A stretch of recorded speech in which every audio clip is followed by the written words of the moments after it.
speaking for what you want. So I'll just read through this and then I'll be done. So it says, what exactly happened when Jesus was scourged and crucified? Believe me, it's not material for the weak of stomach. When a man was scourged in Roman times, his hands were tied over his head to a post, his body dangling and taut. The torturer's whip featured a short wooden handle with several leather thongs attached, each embedded with jagged pieces of metal, glass, and bone. As the whip struck a person's back, it would rip deep through the outer skin. Muscles would be lacerated, and veins and arteries would be torn open. Pieces of flesh would hurl through the air. Even the kidneys, spleen, and other organs would be exposed and slashed. And it's not like you see in the movies, they don't whip you like this. They whip you from the side so that it wraps around your body and digs in, and then they yank it off. That's how they would scourge you. The Roman rule was 40 lashes minus 1 for mercy. Most people didn't make it to 39. Normally, because of the severity of the whipping, the prisoner would quickly confess his crimes after only a few cruel lashes. But Jesus had no crimes to confess.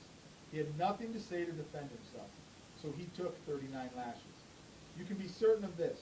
His body was a bleeding mass when they were done. We know he was so weakened by the whipping from the blood loss that he fell under the weight of the cross when he was forced to carry it to Golgotha. His blood loss would have been incredible. When the scourging was done, he was brought before a mocking contingent of soldiers, and a sharp crown of thorns was pressed upon his head, cutting deeply into his forehead and causing severe laceration. And the thorns are like 6-inch thorns. If you ever do the research, they're not like little rosebud thorns. They're like this, that are getting shoved into his head. Then they took turns striking him hard with hands toughened by battle. And these are the guys, I always say, picture like the UFC fighters, the heavyweights. The Brock Lesnar, that's who's punching. It's the premier athletes of the time taking turns punching him in the face. You could not even tell he was a man. His face was beaten and bloated and puffed beyond recognition. His beard had been ripped from his face. The crown of thorns gouged into his forehead. It was hard even to tell who he was. You would not have been able to recognize him. When it came time to crucify him, his ripped open back was laid on the cross, and metal spikes, 5 to 7 inches long, were pounded through his wrists and feet.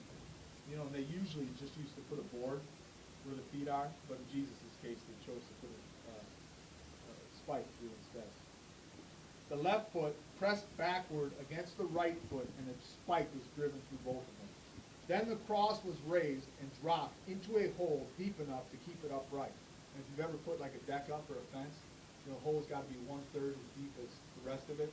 So if he's 12 feet in the air, you're looking at like a 6-foot drop or something like that, a 5-foot drop, just so that it'll stay up. I'm guessing he was higher.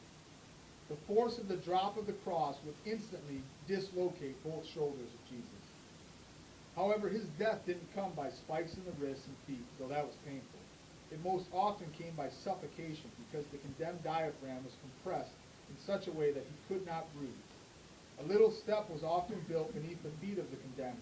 By using that step, the victim could lift himself up to get a much-needed breath. In Jesus' case, he would have pushed against 2 feet that had a 7-inch spike driven through them and pull up on 2 dislocated shoulders. The pain would have been excruciating.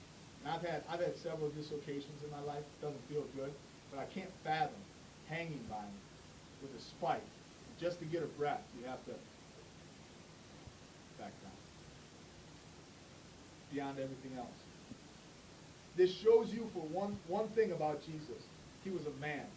Don't believe those anemic portraits you see of Jesus that have been handed down to us through the centuries. Our Savior was no pale, thin, wispy-looking man. He was strong. He was muscular. He walked the dusty roads of Israel from Galilee to Jerusalem. He was raised in the shop of a carpenter under his father Joseph.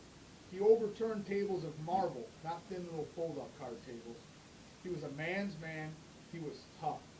And I always say, if he'd have played football, he'd have lit you up. He wouldn't have taken a play off. He'd have gone hard on every play. He'd have been clean, but he'd have lit you up on every play. And I was thinking about it this morning when I was grabbing this out of my file. I was thinking, if you want to play for Jesus, you need to play like Jesus. And think about that. If you say you're going to play for Jesus, then you need to play like Jesus. And that's lights out every play. If you're going to play for Jesus, you need to cheer like Jesus on the sideline. You need to encourage like Jesus. You need to pick the other team up. Walk the walk that you're going to walk and talk it. If you want to talk it, then you better walk it. That's all I got. Break it down on Tabby, and then you guys should do